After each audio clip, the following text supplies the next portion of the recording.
गुरुर्ब्रह्मा गुरुर्विष्णु गुरुर्देवो महेश्वर गुरुर्साक्षात् परं ब्रह्म तस्मै श्री गुरवे नमः। त्वमेव माता च पिता त्वमेव बन्धो च सखा त्वमेव विद्या द्रविणं त्वमेव सर्वं मम देव कर्पूरिगौरं करुणावतारं संसारसारं भुजगेन्द्रहारं सदा वसन्तं हृदयारिवन्दे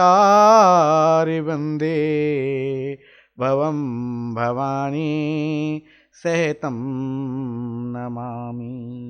ओंकारनिर्विकारं शंभो कैलासे वाले रक्षा करो हमारी बाबा जी धूनी वाले बाबा जी धूनी वाले बाबा जी डमरू वाले। ओंकार निर्विकारम शंभो कैलासे वाले रक्षा करो हमारी बाबा जी धूनी वाले। जय श्री राधे, जय श्री कृष्णा। हमने आपको पिछले वीडियो में सुनाया था कि परीक्षित के मुकुट में कलयुग सूक्ष्म रूप लेकर के और प्रवेश कर गया। लेकिन गीता में तो लिखा है कि धातुनाम असम कांचनम। गीता में श्री कृष्ण कहते हैं संसार में जितनी धातु हैं उसमें स्वर्ण सोना मेरा रूप है, सोने के रूप में मैं वास करता हूं। वेद में सिद्धांत रूप से लिखा है कि हिरण्यगर्भ माने जिसके पेट में सोना है, इसलिए हिरण्यगर्भ भगवान का नाम है। जो सोने का रूप है उसे हिरण्यगर्भ कहते हैं। जो सुवर्ण में परमात्मा का वास है तो उसमें कलयुग प्रवेश कैसे कर सकता है। आचार्य श्री सूत जी कहते हैं किसी भी प्राणी की हिंसा नहीं करके परिश्रम से कमाया हुआ जो सोना है उस सोने में परमात्मा का वास है। लोगों को तकलीफ देकर हिंसा से कमाया हुआ जो सोना है उसी में कलयुग का वास है। इसका मतलब परीक्षित का मुकुट जिसमें कली ने प्रवेश किया वो बेईमानी का है और क्या ईमानदारी का नहीं है। राज ऋषि परीक्षित ने जो मुकुट पहन रखा था वो पांडवों का मुकुट नहीं था, ये जरासंध का मुकुट था। जरासंध को मारकर पांडव लोग इस मुकुट को ले आए और जरासंध तो बड़ा पापी था। इसी दुर्गुण की वजह से उस मुकुट में होकर कली मस्तिष्क में प्रवेश कर गए। वर्णन तो ऐसा आता है कि राज ऋषि परीक्षित तो ऐसे कृपालु थे कि वह भेष बदल करके संतों के आश्रम पर जाते थे। पहले के राजा क्षत्रिय वैश्य ब्राह्मण के घर का भोजन नहीं करते थे और यदि प्रसाद के रूप में उन्हें दिया जाता तो भी सोचते कि इसके बदले में इन्हें क्या दे दूं। आज कलयुग के प्रभाव से राजा परीक्षित महाराज की बुद्धि में विकृति आ गई। सुदूर जंगल में जाते जाते परीक्षित एक ऋषि के आश्रम पर पहुंच गए। ये तेजस्वी संत हैं समीक ऋषि, समाधि में बैठे हैं। राजा परीक्षित को प्यास लगी, महात्मा जी जल पिलाओ। हम परीक्षित बोलते हैं अरे सुनते नहीं क्या, हमें भूख लगी है, कुछ खाने को दीजिए। लेकिन मन की वृत्तियां उस ऋषि की अंतर्मुखी हो गईं। देह अभ्यास की निवृत्ति हो चुकी थी, इसलिए ऋषि को कुछ मालूम नहीं। राजा ने सोचा ये ढोंगी महात्मा है, तिलक फोटा लगा करके आंख बंद करके ढोंग करता है। मैं यहां आया हूं जानकर भी आंखें नहीं खोलता। राजा ने चारों ओर देखा, एक मरा हुआ काला नाग पड़ा था। राजा ने उस मरे हुए सांप को लेकर के ऋषि के गले में डाल दिया और चले गए। थोड़ी देर में श्रृंगी ऋषि वहां आए। समाधि में लीन पिता के गले में मरा हुआ सर्प देख करके बोले, यह धृष्टता किसने की है? किसने डाला मरा हुआ सर्प पिताजी के गले में? छोटे छोटे ऋषि कुमारों ने कहा कि महाराज, राजा परीक्षित आए थे, आपके पिता से भोजन की याचना कर रहे थे, इनसे कोई उत्तर नहीं मिला तो उन्होंने यह मरा हुआ सर्प आपके पिताजी के गले में डाला है। उस ब्रह्मचारी तेजस्वी ऋषि का क्रोध भड़क उठा। तुरंत हाथ में गंगा जल लेकर के कहा कि जिस सर्प को परीक्षित ने मेरे पिता के गले में डाला है, उसके पूर्वज जो तक्षक सर्प हैं, आज के 7वें दिन परीक्षित को डस लेगा और उनकी अकाल मृत्यु हो जाएगी। उन्हें भारत का सम्राट होने का गर्व है। बाणी रूपी बाण को चला दिया। लेकिन परीक्षित महाराज ने सायंकाल महल में लौट करके मुकुट को जैसे ही उतार कर रखा, वह बोले, ये मैंने क्या अपराध कर डाला? एक संत के गले में मरा हुआ सर्प डालकर चला आया। राजा के मन में बड़ी ग्लानि हो रही है, क्षोभ हो रहा है, दुख हो रहा है। इधर समीक मुनि ने अपने गले में मरा हुआ सर्प देखा। समाधि टूटते ही तो सोचा किसी ऋषि ने विनोद किया होगा, हंसी मजाक की होगी, लेकिन अपने पुत्र को रोते हुए देखा। पुत्र ने कहा कि राजा परीक्षित आपके गले में, आपको गले में मरा हुआ सर्प डाल करके चले गए, तो क्या हुआ? बेटा समीक मुनि ने कहा कि बेटा, जो राजा हमारी रक्षा करते हैं, हमारा आदर करते आए हैं, राजा परीक्षित की कृपा से हम निर्जन वन में निर्भीक विचरण करते हैं, जो राजा हमारी सुरक्षा करता है, आज यदि वो राजा हमारे आश्रम पर आए तो हमारा कर्तव्य बनता है कि उन्हें जलपान के लिए कहता, पर मैं समाधि में था, जान नहीं पाया, मैंने उनका आदर नहीं किया। राजा सर्प डालकर चले गए होंगे, कोई बात नहीं। श्रृंगी ऋषि बोले, पिताजी, मैंने उन्हें दंड ऐसा दिया है कि आज के बाद परीक्षित जीवन में दोबारा कभी ऐसी गलती नहीं करेंगे। समीक बोले, क्या किया तुमने? पिताजी, आज की 7वें दिन परीक्षित को तक्षक सर्प डस लेगा और उनकी अकाल मृत्यु हो जाएगी। इतना सुनते ही ऋषि के नेत्र सजल हो गए। बोले, अरे बेटा, ये तुमने क्या किया? इतने बड़े धर्मात्मा राजा को तुमने अकाल मृत्यु का श्राप दे दिया। तितिक्षया करुणया मैत्रा चाखिल जंतसु समत्वेन च सर्वात्मा भगवान संप्रसीदते। हम लोग संत हैं बेटा, संत को करुणावान होना चाहिए, प्राणी मात्र के लिए मैत्री और प्रेम की भावना वाला होना चाहिए। यह तुमने क्या किया वत्स? लेकिन जो बाण निकल चुका है वह लौट कर कभी आता नहीं। इसलिए समीक मुनि ने अपने गौरमुख नाम के शिष्य को बुलाया और कहा कि बेटा, राजा परीक्षित के दरबार में तुरंत जाओ और उन्हें कहो मेरे नादान पुत्र ने उन्हें श्राप दे दिया है। आज की 7वें दिन तक्षक सर्प के डसे जाने से उनकी अकाल मृत्यु हो जाएगी। 7 दिन में अपनी मुक्ति का उपाय वो जरूर कर सके तो जरूर कर लें, और कोई उपाय नहीं है। गौरमुख नाम की शिष्य ने जाकर राजा परीक्षित को सूचना दे दी। लेकिन राजा परीक्षित ने जब सुना कि 7वें दिन मेरे शरीर की मृत्यु हो जाएगी, 7वें दिन में मर जाऊंगा, तो वे उस शिष्य से बोले, आपके ऋषि कुमार ने मुझे 7 दिन में मरने का श्राप देकर बिल्कुल अच्छा नहीं किया, क्योंकि मेरे शरीर ने एक संत का अपराध किया है। मैं तो इस शरीर को 7 मिनट भी रखना नहीं चाहता। सोचता हूं कि मृत्यु हो जाए मेरी, प्राणांत हो जाए मेरा, बिजली गिर जाए मेरे ऊपर, इस शरीर को रखकर करूंगा क्या? वैसे मैं स्वयं कल आकर के ऋषि से क्षमा याचना करने वाला था, लेकिन जैसी गोविंद की इच्छा। परीक्षित महाराज ने मंत्री को सूचना दी कि हमारे ज्येष्ठ पुत्र जन्मेजय को राजगद्दी पर बिठाने की व्यवस्था करिए, तैयारी करिए। सारी तैयारियां आनंद फानंद में हो गईं। रानी ने कहा कि हस्तिनापुर और इंद्रप्रस्थ दोनों नगरियां आज सज क्यों रही हैं? क्या बात है राजन? राजा परीक्षित अपनी पत्नी के पास आकर बैठे और बोले कि देवी, आज मैं तुम्हें दुनिया का सबसे बड़ा आश्चर्य सुनाना चाहता हूं, ध्यान दीजिए। परीक्षित महाराज कहते हैं कि मैं आज आपको दुनिया का वो आश्चर्य बताना चाहता हूं जो आज तक तुमने किसी से सुना नहीं होगा। महारानी बोली, कैसा आश्चर्य? परीक्षित बोले, मैं अपनी छाती पर हाथ धर करके दावे के साथ कहता हूं कि 7 दिन से पहले मेरी मृत्यु नहीं हो सकती। 7 दिन से पहले मैं मर नहीं सकता, मेरी मृत्यु नहीं हो सकती। और ऐसा कहना, इससे बड़ा आश्चर्य दुनिया में कोई नहीं है। कोई कह सकता है कि मैं 7 दिन पहले नहीं मर सकता? 7 सेकंड का भरोसा नहीं, जीवन का क्या भरोसा? यह हमारी भ्रांति है। प्लानिंग करते हैं 100 वर्ष आगे की। युधिष्ठिर जी महाराज के पास एक ब्राह्मण आया, बोला, महाराज मुझे इस चीज की आवश्यकता है। युधिष्ठिर जी ने कह दिया, पंडित जी आज मैं बहुत व्यस्त हूं, कल आकर के ले जाइएगा। इस बात को सुनते ही भीमसेन ने डंडोरा पीट दिया, मृदंग बजाना शुरू कर दिया। युधिष्ठिर बोले, मृदंग क्यों बजाते हो? भीमसेन हंसते हुए बोले, इसीलिए बजा रहा हूं कि आपको कल का भरोसा है।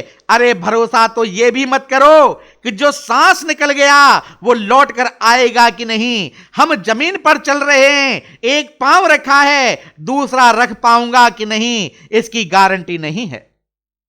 परीक्षित कहते हैं, लेकिन मैं दावे से यह कहता हूं कि मैं 7 दिन से पहले नहीं मर सकता, क्योंकि संत का वचन कभी झूठा नहीं हो सकता। 7 दिन तो मुझे जीना ही होगा।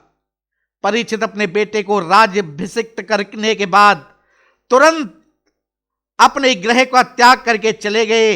लोग तीर्थ में भी जाते हैं तो 25 जोड़ी कपड़े प्रेस करके पहले से ही बैग में डालकर रख लेते हैं, पता नहीं वहां मिलेगा कि नहीं। यही सब करना था तो तीर्थों में वास करने क्यों आए हो? बड़े बड़े शहरों के कई लोगों ने वृंदावन में बड़ी बड़ी कोठियां बनाई हैं, और ऐसी सुंदर कोठियां कि यहां बड़े शहरों में भी नहीं होंगी, ऐसी सुंदर कोठी उन्होंने वृंदावन में बनाई है। एक सेठ जी मुझे कोठी दिखाने ले गए, महाराज ये ड्राइंग रूम है, ये बेडरूम है, क्या क्या रूम है हम तो नाम भी नहीं जानते। मेरे 40 मिनट तो उन्होंने कोठी दिखाने में बर्बाद कर दिए। फिर हाथ पकड़कर खींच ले गए, ऐसी इंपॉर्टेंट चीज दिखाऊंगा महाराज। मैंने कहा क्या दिखा रहे हो सेठ जी? अटैच बाथरूम दिखाने ले गए मुझे। बोले महाराज ये मेरा अपना बेडरूम है, इसी में रहकर वृंदावन में वास करूंगा। मैंने कहा अटैच बाथरूम तो मैं रोज देखता हूं, दिन रात देखता हूं, इसे क्या दिखाते हो? ये नहीं, इसमें जो पत्थर लगाए ना वो देखिए, विदेशी पत्थर है। मेरे कहने का भाव, वृंदावन जाओ तो मन में त्याग लेकर के जाओ। वृंदावन जाओ तो इस भावना से जाओ कि बिना पंखे के भी रह लेंगे। भूख लगे तो मांग खाइयो, गिनियो ना सांझ सवेरो। परीक्षित ने राज का त्याग किया तो एक लोटा भी अपने साथ नहीं लिया, सर्वस्व छोड़कर वन में चले गए और पतित पावनी गंगा के किनारे एक वृक्ष के नीचे जाकर के बैठ गए, वहां समाधि में बैठ गए। 7वें दिन तो मुझे मरना ही है, अब क्या चिंता। बड़े बड़े संतों को पता चला राज ऋषि परीक्षित को 7 दिन में तक्षक सर्प के डसने का श्राप मिला है।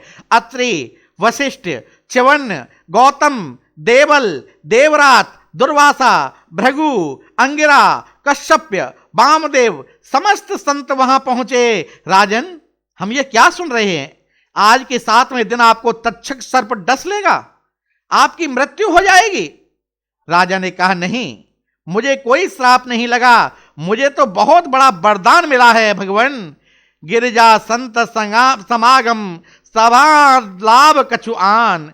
यदि वो ऋषि कुमार मुझे श्राप नहीं देता तो आप जैसे समस्त संत दर्शन देने चले आते।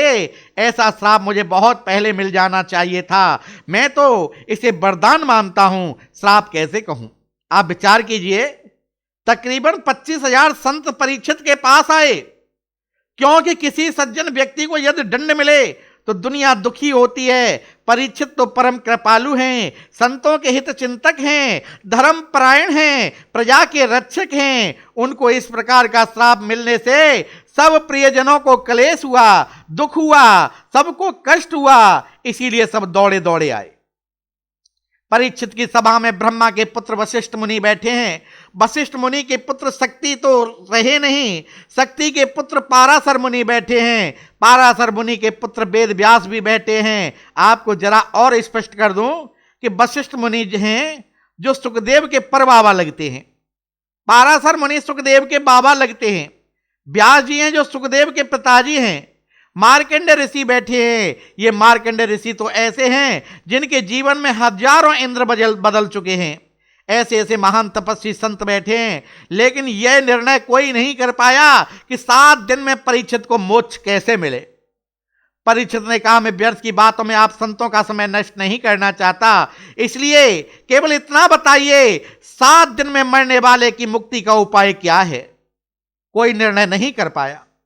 ना वशिष्ठ जी, ना व्यास जी, ना पाराशर, न कानुवर जी, न दुर्वासा जी, न भृगु जी, न अंगिरा जी, न वामदेव जी, न कश्यप जी, न अत्रि, कोई निर्णय नहीं कर पाया कि 7 दिन में मुक्ति कैसे हो।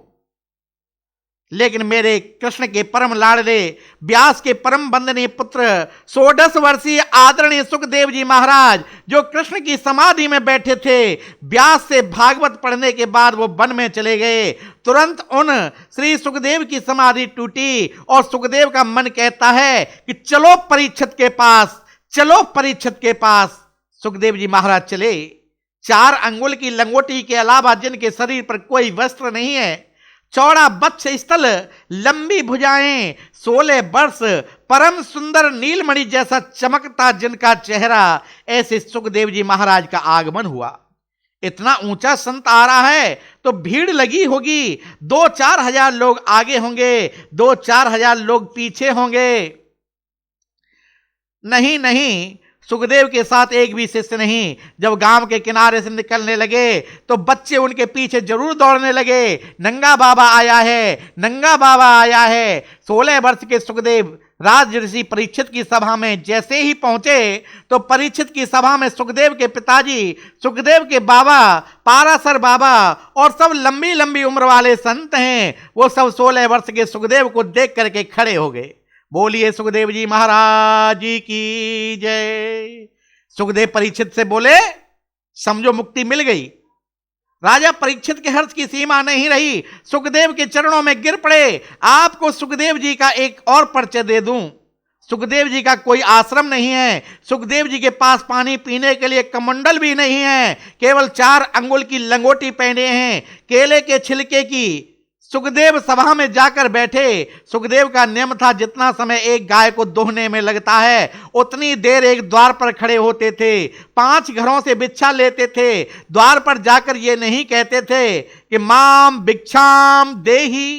एक गाय को दोहने में 6 मिनट का समय लगता है। सुखदेव 6 मिनट तक द्वार पर खड़े रहते। कोई भिक्षा दे देता तो ठीक है, नहीं तो आगे निकल जाते। छठे घर में नहीं जाते, सीधे वन में चले जाते। ऐसे तपस्वी संत, ऐसे कृष्ण के परम प्रिय लाडला संत राजा परीक्षित की सभा में स्वयं आ गया।